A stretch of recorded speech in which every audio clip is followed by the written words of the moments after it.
रामकृष्ण हरी. मला पोहायला येईना, कोणी काठ सापडेना, पुलावर पाय चालेना, मी काय करू. हरीचे ध्यान लागेना, मुख हरिनाम घेईना, मन गे हरीसी स्मरेना, मी काय करू.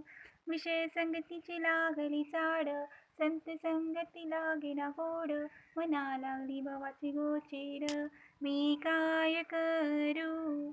कैसी टळेल तुझी अवकृपा, कैसी पावेन तुझी कृपा, सांग सांग पंढरी रूपा, मी काय करू. सांग मी काय करू. आता या शब्दांचं मी विश्लेषण करून सांगते. तर पहिली ओळ आहे की मला पोहायला येईना, कोणी काठ सापडेना. म्हणजे पोहायला म्हणजे काय, आपण इथं पहिल्यांदा पोहायला म्हणजे ही इथं साधारण पाण्यामध्ये नाही, तर इथं संतांच्या म्हणण्याप्रमाणे पोहायला येईना म्हणजे ही माया नदी, पोहता येईना. कोणी काठ सापडेना म्हणजे काय आहे, माया नदीत कुठं जायचं आहे, कुठपर्यंत जायचं आहे, कोणताहीच काठच नाही आहे. फक्त फक्त माया नदी आहे, सगळीकडे मायाच माया भरलेली आहे. तर तिथं काय करावं, कुठला काठ हुडकावा हे सापडत नाही आहे. ही एका भक्ताची दीन परिस्थिती आहे, एका भक्ताची असो, व्यक्तीची असो. दुसरी ओळ आहे, मला पोहायला येईना, कोठने काठ सापडेना, पुलावर पाय चालेना, मी काय करू. पुलावर पाय म्हणजे साधारण पूल नव्हे, हरिनामाचा पूल. म्हणजे हरिनामस्मरणाचा जो पूल आहे, जो आपल्याला भवनदी पार करवतो, त्या पुलावर माझा पाय चालत नाही आहे. मी या भवामध्ये मायेमध्ये अशा गुंतला आहे की मला यातून कोणताच मार्ग दिसत नाही आहे. नामस्मरणाच्या पुलावर माझा पाय चालत नाही आहे, अशी माझी दीनवाण अवस्था झाली आहे, असा या ओळींचा अर्थ आहे. दुसरी ओळ, विषय संगतीची लागली चाड, संत संगती लागेना गोड, मना लागली भवाची गोचीड, मी काय करू. तर विषय संगती म्हणजे काय, जे हरिनाम भक्ती या वाचून आपण जो विनाकारांची चर्चा करतो, विनाकारांचं जे पाहत राहतो, इकडं तिथं इतरस्त व्यर्थ जो वेळ वाया घालवतो, जे आपल्यासाठी हितकारी नाही आहे, त्यामध्ये आपण गुंतून जातो. अशा साऱ्या गोष्टींना आपण विषय म्हणतो. ठीक आहे. तर भक्ती मार्गामध्ये विषय म्हटले जातं संतांच्या सांगण्याप्रमाणे. तर विषय संगतीची लागली चाड, विषयांमध्ये आपण असे गुंतले आहोत, जसे की आपण चित्रपट पाहतो किंवा गाणी ऐकतो. इकडं इतरच जे आपल्या या जन्माचा उद्देश काय असतो, की आपल्याला एक या जन्ममृत्यूच्या बंधनातून मुक्त व्हायचं असतं.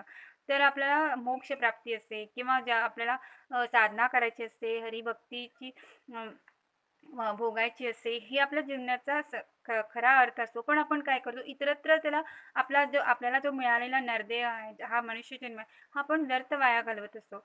विषय संगतीची लागली चाड म्हणजे आजकाल म्हणजे खूप काही विषय चालले आहेत आणि सारेच आपण गुंतून पडलो आहोत त्याच्यामध्ये. तर विषय संगतीची लागली चाड, संत संगती लागण्या गोड. आता समजा एकीकडे चित्रपटातील गाणं चालू आहे आणि दुसरीकडे भजन चालू आहे, नामसंकीर्तन चालू आहे. पण किती लोक आहेत असे जे भक्तीकडे वळतील आणि किती लोक आहेत ते चित्रपटांच्या गाण्याकडे वळतील, तुम्ही सांगा. पण मग असंच होतंय की चित्रपटांचे गाणे किंवा हे एक उदाहरण झालं.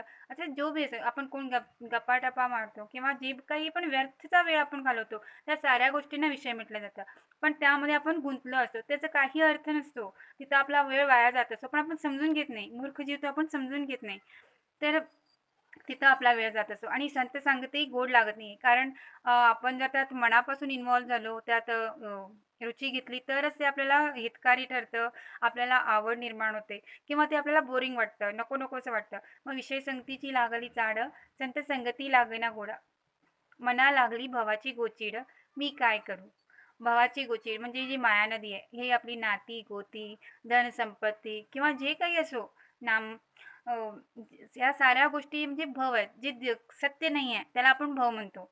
ही भवसागर असो, भवनदी, भवमाया, हे मायाचंच दुसरं नाव आहे, भव.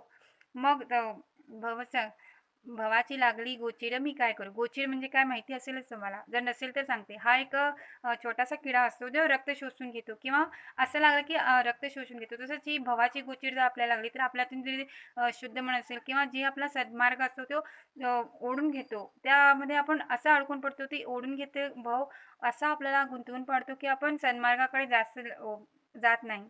आपण तिकडे पाहत सुद्धा नाही. मग मी काय करू? ह्यातून मी कसं बाहेर पडू? विषय संगतीची लागाई साड, संत संगती लागे गोड, मना लागली भवाची गोचिड, मी काय करू. कैसी टळेल तुझी अवकृपा, कैसी पावेन तुझी कृपा, सांग सांग पंढरी रूपा, मी काय करू.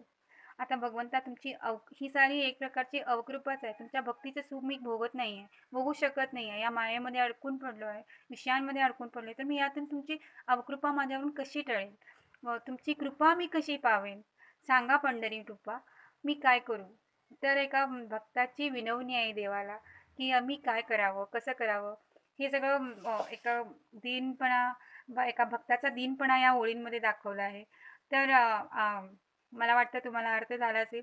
तुमच्या काही शंका असेल तर तुम्ही नक्की विचारू शकता. जय जय रामकृष्ण हरी.